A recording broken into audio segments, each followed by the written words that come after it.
ప్రభునందు ప్రియమైన సహోదర సహోదరులారా, చేరి వచ్చిన బిడ్డలైనటువంటి మీ అందరికీ యేసుక్రీస్తు ప్రభు యొక్క ఘనమైన నామములో మీ అందరికీ ప్రేమపూర్వకమైనటువంటి వందనాలు తెలియజేస్తూ ఉన్నాను.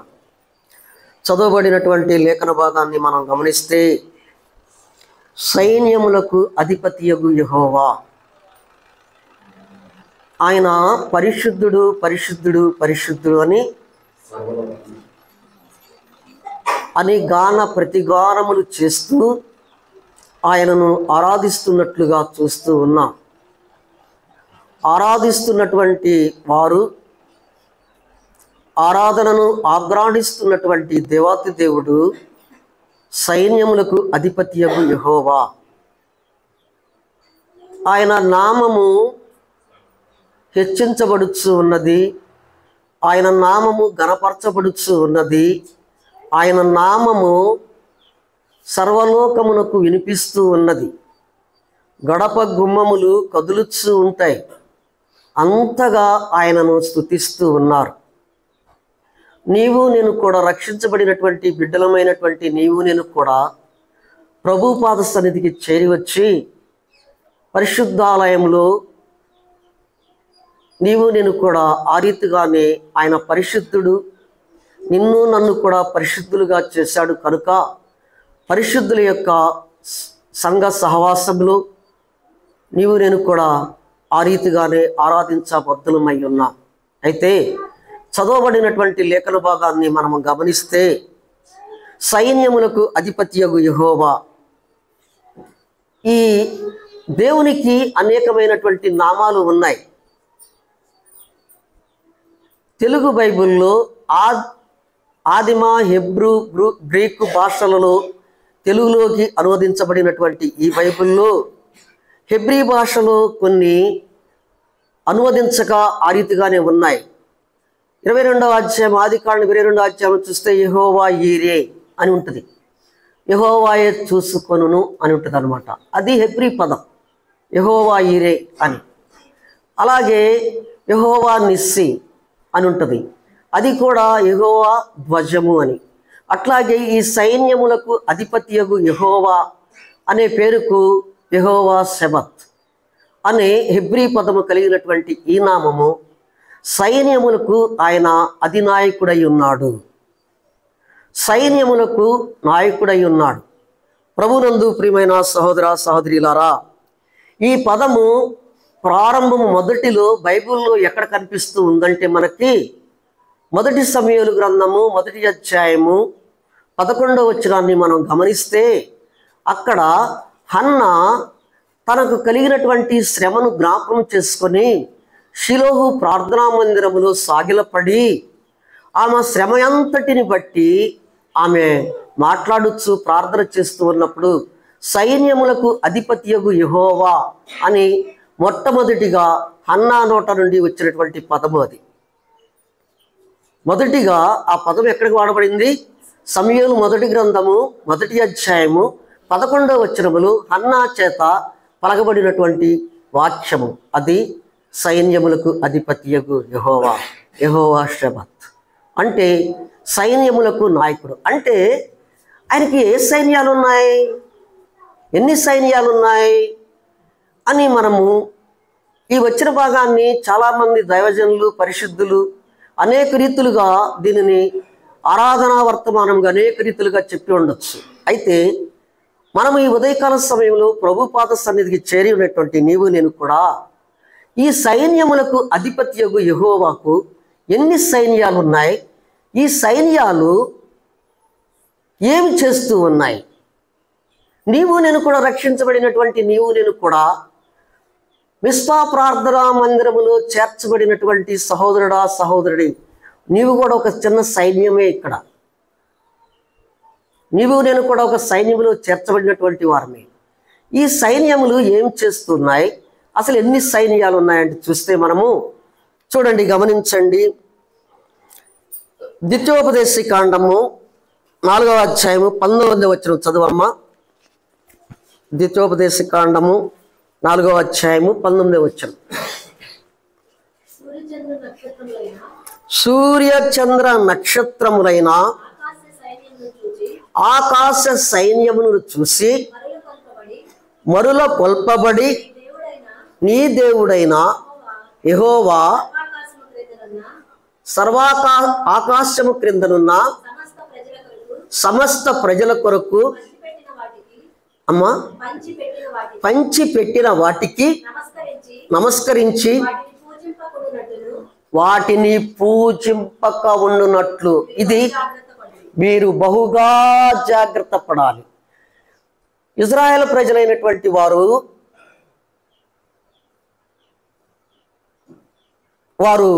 బందీలో ఉన్నటువంటి వారికి విడుదల కలిగించి ఐగుప్తి నుండి వారికి విడుదల కలిగించాడు దేవుడు.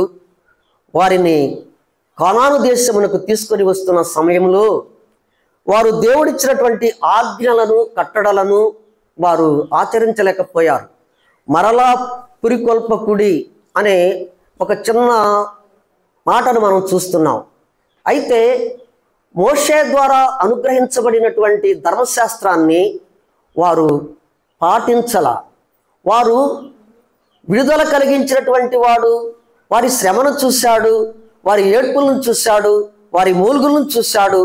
బందీలుగా ఉన్నటువంటి వారిని వారి శ్రమల నుండి విడుదల కలిగించినటువంటి దేవుడిని మరచిపోయి వారు ఏదైతే దేవుడు సృష్టించాడో వాటికి నమస్కరిస్తూ సృష్టికర్త అయినటువంటి దేవునిని మర్చిపోయారు. సృష్టమును పూజించారు, సృష్టికర్తను మరిచి సృష్టమును పూజించారు. అందుకనే వారు దేవునికి ఆజ్ఞకు లోపడగా ఉన్నటువంటి వారందరూ కూడా కానాను దేశములకి ప్రవేశించబోయే ముందే అందరూ కూడా ఏమయ్యారంటే వారు రాలిపోయారు, చనిపోయారు. అయితే వారికి పుట్టినటువంటి కలిగినటువంటి సంతానానికి మరలా నాయకుడైనటువంటి మోషే చివరి దినాలలో వారిని అందరినీ సమకూర్చి వారికి మరలా చెప్పుచున్నాడు, అదుగో ఆకాశ నక్షత్రాలను చేసినటువంటి వాడు, వాటిని ఉనికిలోకి తీసుకొచ్చినటువంటి వాడు, ఆ దేవాతి దేవుడు యెహోవా దేవుడు ఉన్నాడు చూశారు. ఆ దేవునిని వైపే మీ మనస్సులను ఉంచండి, మీ హృదయాలను దేవుని వైపు త్రిప్పుకొనండి. ఆయనే మీకు దేవుడై ఉన్నాడు. ఆయనే మీ పితరులను ఐగుప్తు నుండి వారిని విడుదల కలిగించి తీసుకుని వచ్చాడు. వారి వలె మీరు మాత్రము ఈ సూర్య చంద్ర నక్షత్రాల వైపు ఆకాశములో ఉన్నటువంటి సైన్యము, ఆ సైన్యానికి మీరు పూజించొద్దు అని హెచ్చరిస్తూ ఉన్నాడు. అదే ఆకాశ సైన్యం. ఆకాశ సైన్యము అంటే ఆకాశములో ఉన్నటువంటి పాలపంతులు ఉన్నాయి, నక్షత్రాలు కోట్ల కొలదిగా ఉన్నాయి, గెలాక్సీలు నక్షత్రాలు ఉన్నాయి.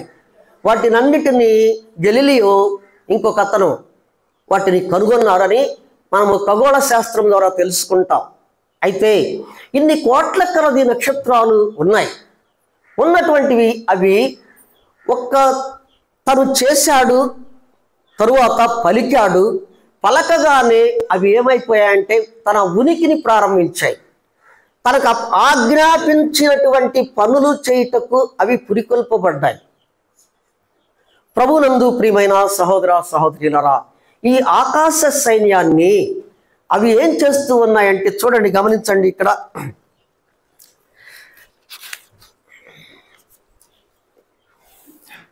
కీర్తన 147:4 నక్షత్రముల సంఖ్యను ఆయన నియమించి ఉన్నాడు, వాటికన్నిటికీ పేర్లు పెట్టి ఉన్నాడు. కీర్తనాకారుడు చెప్పుచూ ఉన్నాడు అనమాట. ఆకాశమందు ఉన్నటువంటి ఆకాశ సైన్యము, ఆ సైన్యానికి నక్షత్రములను ఆయన నియమించి ఉన్నాడు, వాటికి పేర్లు కూడా పెట్టి ఉన్నాడు. అందుకనే సుడిగాలిలో కూడా బయలుదేరి వచ్చినటువంటి ఆ సైన్యములకు అధిపత్యగు యెహోవా యోబుతో తన స్నేహితులందరూ మాట్లాడిన తర్వాత చివరికి దేవుడు ప్రత్యక్షమవుతాడు. ప్రత్యక్షమయ్యి దేవుడు సుడిగాలిలో నుండి యోబుతో మాట్లాడుతూ, శ్రమలో ఉన్నటువంటి యోబుతో మాట్లాడుతూ అంటాడు, యోబు, ఈ భూమికి పునాది వేసినటువంటి వాడెవడు? ఈ భూమికి రాయిని నిలిపినటువంటి వాడెవడు? దేవాతి దేవుడు సైన్యములకు అధిపతి యెహోవా కదా అని ఒక మాట అంటాడు. అక్కడ చూడండి, యోబు గ్రంథము 38వ అధ్యాయము 7వ వచనం.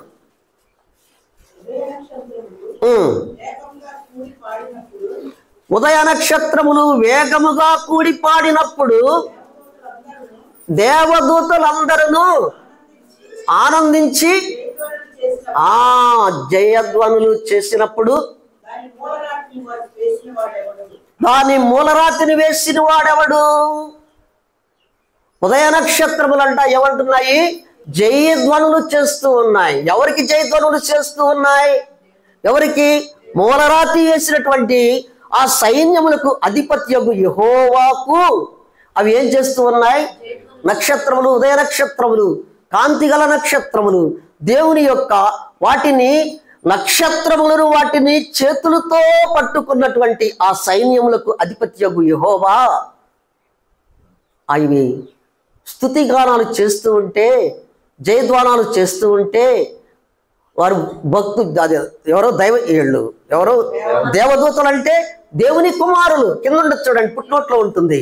పుట్టినోట్లో దేవుని కుమారులు, కుమార్తెలు ఆనందిస్తూ ఉన్నారంట. సూర్య చంద్ర నక్షత్రాలను వాటిని నియమించినటువంటి వాడు సైన్యములకు ఆయన సైన్యము అది. ఆయన సైన్యము అది. ఆయన సైన్యము ఎలాగంటే ఆయన జయద్వారాలు చేస్తూ ఉంటే దేవుని కుమారులు ఏం చేస్తున్నారంటే ఆనందిస్తూ. ప్రభునందు ప్రియమైన సహోదర సహోదరిలారా, నీవు నేను కూడా ఈ ఉదయకాల సమయంలో ప్రభు నీ ఎడల నా ఎడల చేసినటువంటి కార్యాన్ని తలపోసుకొనొచ్చు నీవు నేను కూడా స్తుతిస్తూ కీర్తిస్తూ ప్రభువుని ఆరాధించబద్దులమై ఉన్నాం. అందుకనే సర్వసృష్టికి కీర్తనాకారుడు సర్వసృష్టిని గురించి ఒక మాట మాట్లాడుతూ ఉన్నాడు. 148వ కీర్తన 3వ అధ్యాయం. సూర్యచంద్రులారా ఏమంటున్నాడు? సర్వసృష్టికి చెప్తున్నాడు. సృష్టిని సర్వమును సృజించినటువంటి వాడు, ఆకాశాన్ని భూమిని సృజించినటువంటి వాడు, ఆకాశములో సూర్యచంద్ర నక్షత్రాలను సమస్తమును సృజించిన వాడు. వారితో ఏం చెప్తున్నాడంటే, సూర్యచంద్ర నక్షత్రములారా ఆయనను ఎవరిని స్తుతించమంటున్నాడు? సైన్యములకు అధిపతియగు యెహోవాని. ఆయన సైన్యము అది. ఎవరి సైన్యము? ఆయన నియమించుకున్నాడు, ఆయన సృజించుకున్నాడు, ఆయన చేతితో చేశాడు, ఆయన ఉనికిలోకి తీసుకొచ్చినటువంటి ఆ నోరు లేని, అవి పలకలేనటువంటివి, అవి దేవునిని స్తుతిస్తూ గణపరుస్తూ ఉన్నప్పుడు స్వరూపమందు తన పోలిక చొప్పున నిన్ను నన్ను చేసినటువంటి ఆ దేవాతి దేవునిని చిన్న సైన్యముగా మిస్పాల ఉంచినటువంటి నీవు నేను కూడా ఎంతగా దేవునిని స్తుతించాలి, ఎంతగా ఆరాధించాలి? ప్రభునందు ప్రియమైన సహోదర సహోదరులా గమనించండి, ఇక్కడ అది సైన్యములకు అధిపతియగు యెహోవా సైన్యము, ఆకాశ సైన్యము. ఏ సైన్యం అది? దేవునిని స్తుతించే సైన్యం. ఏ సైన్యము? ఆకాశ సైన్యము. నిన్ను నన్ను కూడా ఆయన తన స్వరూపమందు తన పోలిక చొప్పున ఆయన చేసుకున్నాడు, నిర్మించుకున్నాడు. నీవు నేను ఎందుకు స్తుతించాలి? అవి ఏమిస్తున్నాయి? అవేమిస్తున్నాయి? కాంతినిస్తున్నాయి. అయితే నీవు నేను కూడా ఆదిపితరుల ద్వారా పోగొట్టుకున్నటువంటి ఆత్మీయమైనటువంటి స్థితిని పోగొట్టుకున్నటువంటి మనము కూడా కాంతిని కోల్పోయినటువంటి వారమే, కాంతిహీనులమైనటువంటి వారమే.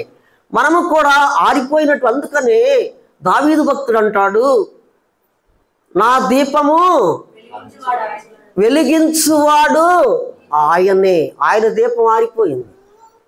మరలా ఏమంటున్నాడు? దేవుని సన్నిధికి వచ్చి, ప్రభువా నా దీపమును వెలిగించువాడవు నీవే.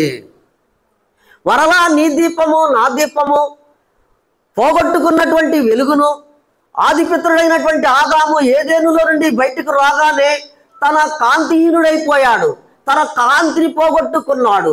పోగొట్టుకున్నటువంటి ఆదాము ద్వారా నీవుకు నాకు కూడా కాంతిహీనులమైపోయాము, చీకటిలోకి వచ్చి వేశాము, చీకటి సంబంధులమైపోయాము, చీకటిలో జీవిస్తున్నాము, చీకటిలో నడుస్తూ ఉన్నాము, చీకటిలో కూర్చూ ఉన్నాము. అన్నీ చేస్తూ ఉన్నటువంటి చీకటి బ్రతుకైనటువంటి మనలను చీకటిలో నుండి ఆశ్చర్యకరమైనటువంటి వెలుగులోకి తీసుకొని వచ్చాడు ఆ సైన్యములకు అధిపత్యగు యెహోవా దేవుడు. తీసుకొని వచ్చి నిన్ను నన్ను కూడా ఇవి మిస్పా ప్రార్థనా మందిరములో ఉంచి చిన్న సైన్యముగా చేశాడు. ఎప్పుడు నేను ఎంతగా స్తుతించాలి, ఎంతగా స్తుతించాలి. ఈ ఆకాశ సైన్యము అంతగా స్తుతిస్తూ ఉంటే నీవు నన్ను కూడా ఆశ్చర్యకరమైనటువంటి వెలుగులోకి తీసుకొని వచ్చి నా దేవునిని ఎంతగా స్తుతించాలి. అందుకని అపోస్తుడైనటువంటి పౌలు ఫిలిప్పీలో ఉన్నటువంటి సంఘమునకు ఆయన ఉత్తరము రాస్తూ వక్రజనము మధ్య మీరు జ్యోతుల వలె ప్రకాశించుచున్నారు అంటాడు. ఏమంటాడు? వక్రజనము మధ్య, ఫిలిప్పీ పత్రిక 2వ అధ్యాయం 16వ వచనం, మీరు మూర్ఖమైన వక్రజనము మధ్య నిరపరాధులను నిష్కళంకులను అనంజులునైన దేవుని కుమారులగునట్లు సణుగులను సంశయములను మాని సమస్త కార్యములను అట్టి జనము మధ్యను మీరు జీవవాక్యమును చేతబట్టుకొని లోకమందు జ్యోతుల వలె కనబడినట్లు ఎట్లా కనబడుతున్నారు?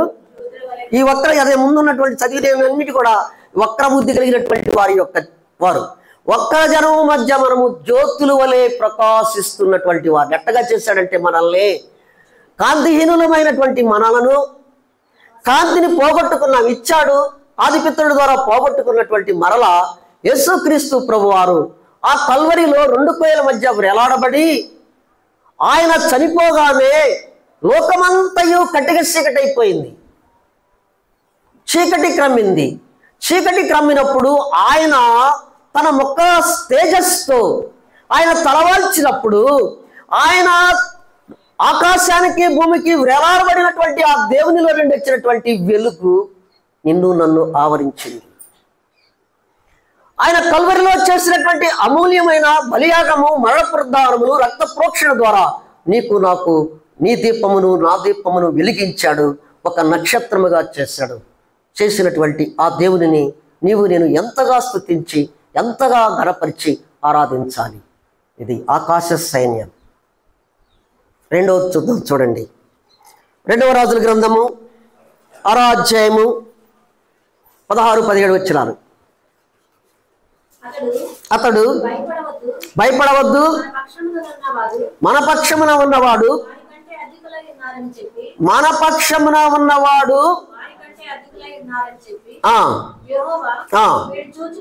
వీడు చూసినట్లు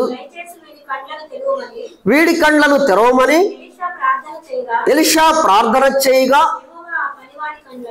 ఆ పనివాని కనులను తెరివచేసిన కనుక ఎలీషా చుట్టూను పర్వతము అగ్నిగుర్రముల చేత రథముల చేతను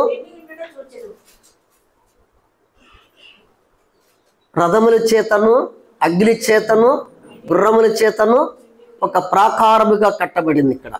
ఇక్కడ ఈ వచ్చిన భాగాన్ని మనము గమనించగలిగితే సిరియా దేశపు రాజు ఇజ్రాయెల్ ప్రజలపై యుద్ధానికి రావటానికి సిద్ధపడ్డాడు. అయితే సిరియా దేశములో అంతఃపురములో శత్రువులను ఏ రీతిగా జయించాలి అనే ఆలోచనలన్నీ కూడా ఇజ్రాయెల్ దేశంలో ఉన్నటువంటి షోమ్రోన్లో ఉన్నటువంటి ఎలీషా, ప్రవక్త అయినటువంటి ఎలీషా, వాళ్ళ ఆలోచనలు ఇజ్రాయెల్ దేశంలో ఉన్నటువంటి రాజుకు తెలియపరుస్తూ ఉన్నాడు. ఎట్లా తెలుస్తూ ఉన్నాయి ఈ విషయాలన్నీ అని వారు తలలు బాదుకొని వారు ఎంతో ఆలోచన చేస్తున్నప్పుడు ఒకడు అంటాడు, అయ్యా ఇజ్రాయెల్ దేశంలో ఉన్నటువంటి దైవజనుడు ఒకడున్నాడు, అతని పేరు ఎలీషా. అతను మన యొక్క ఆలోచనలను ఇజ్రాయెల్ దేశంలో ఉన్నటువంటి రాజుకు తెలియపరుస్తూ ఉన్నాడయ్యా అన్నప్పుడు అతనిని వెళ్ళి మీరు సైన్యములతోనూ అగ్ని రథములతోనూ గుర్రములతోనూ వెళ్ళి అతనిని పట్టుకొని రమ్మన్నప్పుడు వారు వచ్చి ఆయన షోమ్రోను చుట్టుబడతారు. చుట్టూగా ప్రాకారములు ఉంటారు. వేకుజామున పనివాడు గెహాజీ లేచినప్పుడు అతడు చూసినప్పుడు చుట్టూ గుర్రములు రథములు సైన్యము ఉన్నట్లుగా గమనిస్తాడు. గమనించినప్పుడు తన యజమానుడి వద్దకు వెళ్ళి ఎలీషా వద్దకు వెళ్ళి చెప్పినప్పుడు అతని కనులు మూయపడిన తర్వాత వీరికంటే కూడా మనకున్నటువంటి సైన్యమైనటువంటి యెహోవా, సైన్యములకు అధిపత్యకు యెహోవా అధికమైనటువంటి వాడు, సిరియా దేశములో నుండి వచ్చినటువంటి సైన్యము కంటే కూడా యెహోవా నియమించబడినటువంటి సైన్యము, అగ్ని సైన్యము, ఈ సైన్యము గుర్రపు సైన్యము, రథములతోనూ గుర్రములతోనూ అగ్నితోనూ ఈ సైన్యము నాకు నీకు కలిగి ఉన్నది. ఇజ్రాయేల్ ప్రజలకు కలిగి ఉన్నటువంటి ఈ సైన్యమునకు అధిపతి అయినటువంటి వాడు యెహోవా. కనులు తెరిచాడు, మరలా కనులు మూశాడు. కనులు తెరవగానే ఎలీషా చుట్టూ, తన వద్ద ఉన్నటువంటి అందరి చుట్టూను ఒక గొప్ప సైన్యము, ఆ సైన్యమే అగ్ని సైన్యము. సైన్యములకు అధిపత్యకు యెహోవా సైన్యము, అది అగ్ని సైన్యము, అది ప్రాకారముగా కట్టబడినటువంటి సైన్యము. ఎలీషా చుట్టూ, దైవజనుడి చుట్టూ, దైవజనుడు ఉన్నటువంటి గ్రామము చుట్టూను ఒక ప్రాకారము కట్టాడు, శత్రువులు ప్రవేశించకుండా. అదే సైన్యము, అది అగ్ని సైన్యం. శత్రువుల కంటే కూడా యెహోవా సైన్యము అధికమైనటువంటి సైన్యము. ఆ సైన్యము భయంకరమైనటువంటి సైన్యము, ప్రాకారము కలిగినటువంటి సైన్యము. రక్షించబడ్డావు ఆకాశపు సైన్యం వలె, జ్యోతుల వలె నిన్ను నన్ను ఉంచినటువంటి నిన్ను నన్ను కూడా దినదినము ఆయన అగ్ని సైన్యం వలె నిన్ను నన్ను కాచి కాపాడుతూ ఉన్నాడు. ఏమన్నాడు?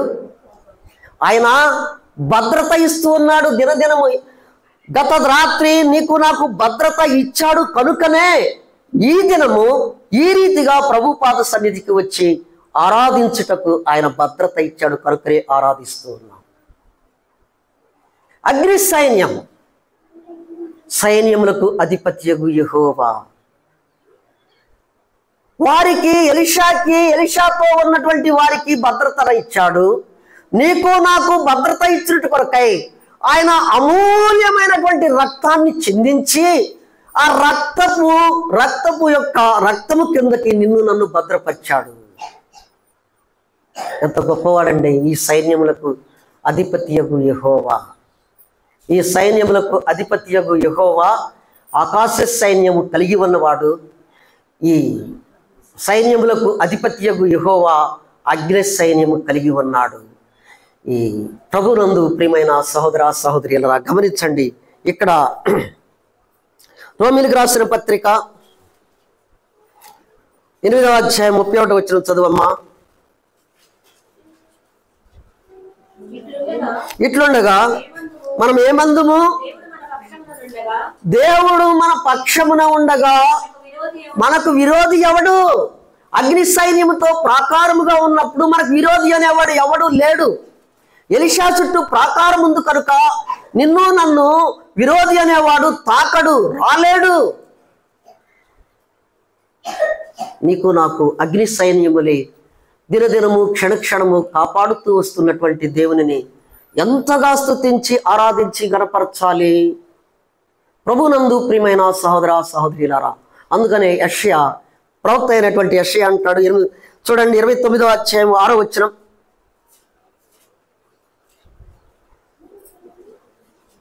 యెషయా గ్రంథము 29వ అధ్యాయము 6వ వచనం. ఉరుములతోను భూకంపముతోను మహాశబ్దముతోను సుడిగాలి తుఫానులతోను దహించు అగ్ని జ్వాలలతోను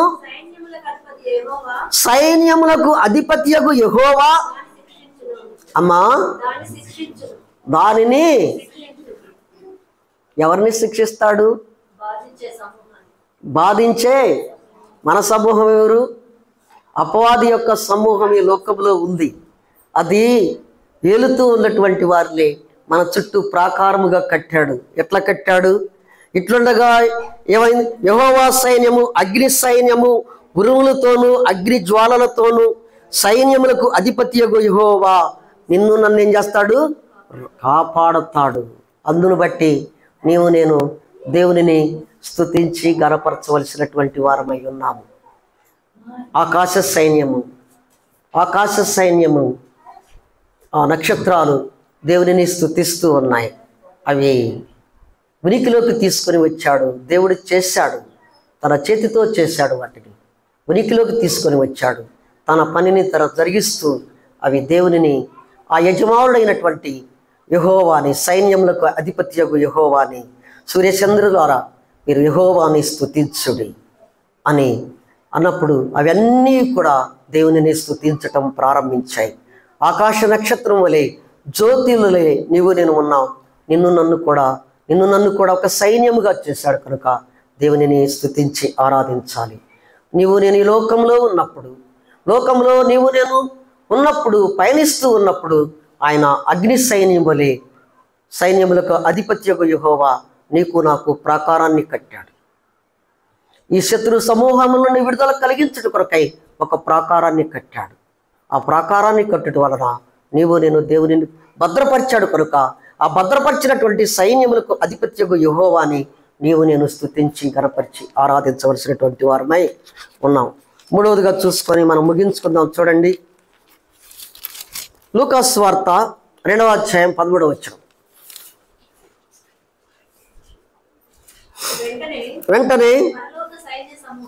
వెంటనే పరలోక సైన్య సమూహము ఆ దూతతో కూడా నుండి సర్వోన్నతమైన స్థలములలో దేవునికి మహిమయు ఆయనకు ఇష్టులైనటువంటి మనుషులకు భూమి మీద సమాధానము కలుగును కాక దేవునికి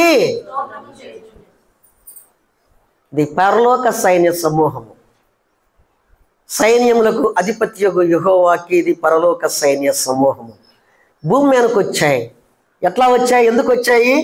దేవదూతలు రాక దేవుని ప్రణాళికలో ఒక భాగమే. దేవదూతలు ఆకాశం నుండి తండ్రి వద్ద నుంచి బయలుదేరి ఎక్కడికి వచ్చారు? భూమి మీదకు వచ్చారు. భూమి మీదకు వచ్చి అది ఒక ప్రత్యేకమైనటువంటి దర్శనంగా మనం గమనిస్తాం. ప్రభునందు ప్రియమైన సహోదర సహోదరులా, దేవుడు మానవుడుగా ప్రవేశిస్తున్న సందర్భములో దేవాతి దేవుడు తన స్వరూపమందు తన పోలిక చొప్పున చేసినటువంటి మానవుడు దారి తప్పాడు, ఆజ్ఞను అతిక్రమించాడు.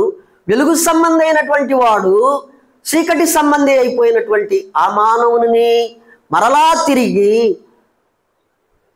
ఆయనను వెలుగు సంబంధుడుగా చేయుట కొరకై దేవుడయ్యుండి మానవుడుగా ఈ లోకములోకి ప్రవేశిస్తున్నటువంటి సందర్భంలోనే దేవదూతలందరూ సమూహముగా, కోట్ల కొలది సమూహముగా భూమండలానికి వచ్చేసారు. వచ్చి ఆయన ఎలాగ స్తుతిస్తున్నారు?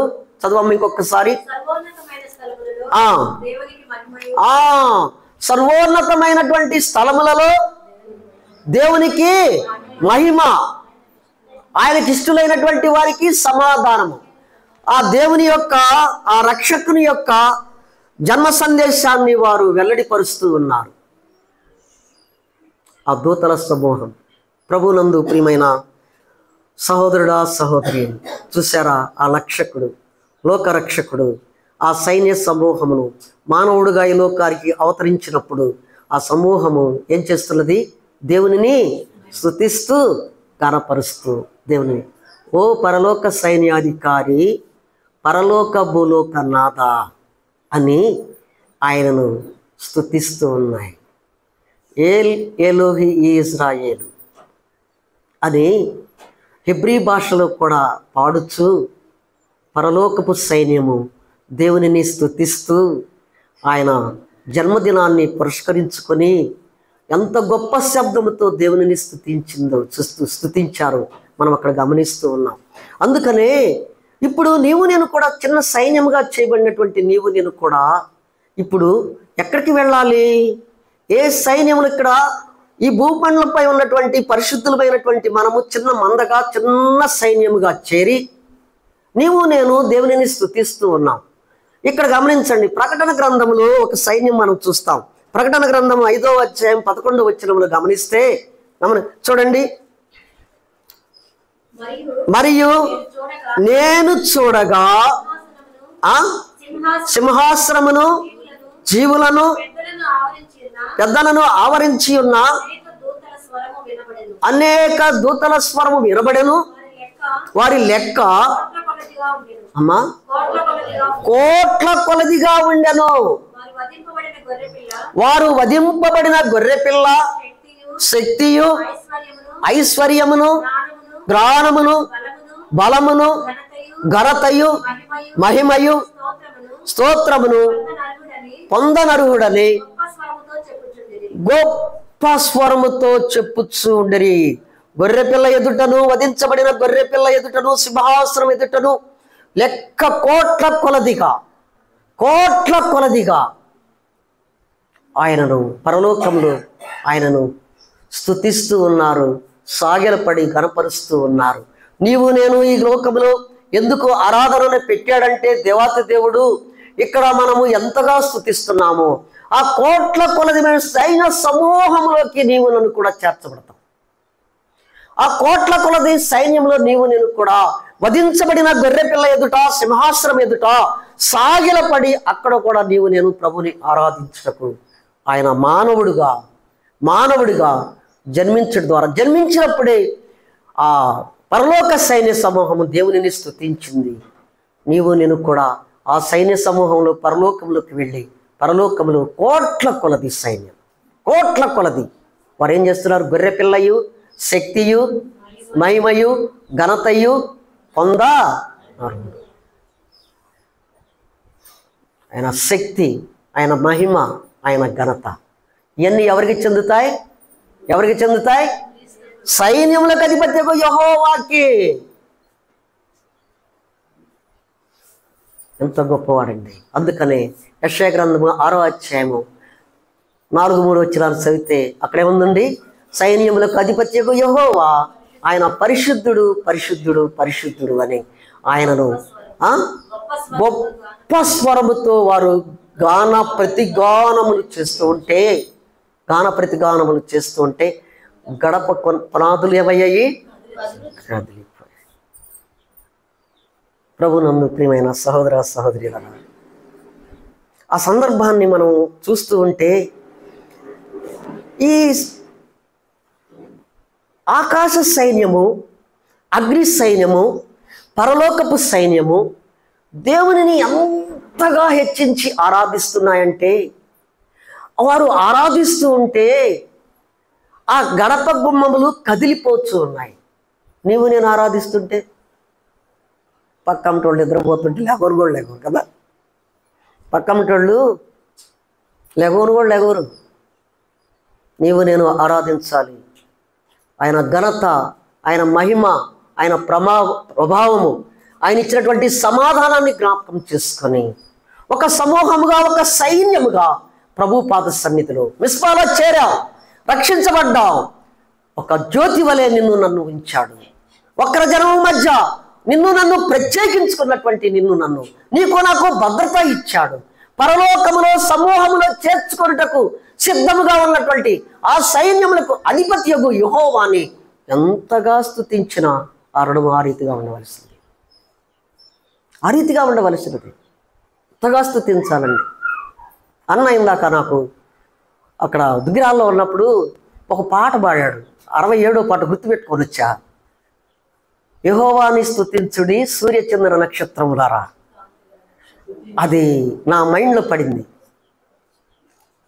ఎంతగా దేవునిని మనం స్తుతించాలి, అంతగా ఈ ఉదయకాల సమయం దాటింది, లేటుగా వచ్చాం. అయినా బాధల దేవుడు క్షమిస్తాడు. సమయానికి చేరి వచ్చి ప్రభు పాద సన్నిధిలో సాగిలపడి ఆ సైన్యములకు అధిపత్యకు యెహోవా ఆయన సైన్యము ద్వారా నీకు నాకు చేసినటువంటి ప్రతి మేలును, ప్రతి ఉపకారాన్ని జ్ఞాపకం చేసుకొని దేవునికి కృతజ్ఞతాస్తుతులు చెల్లించుట యుక్తమైనది. దేవుడి వాక్యము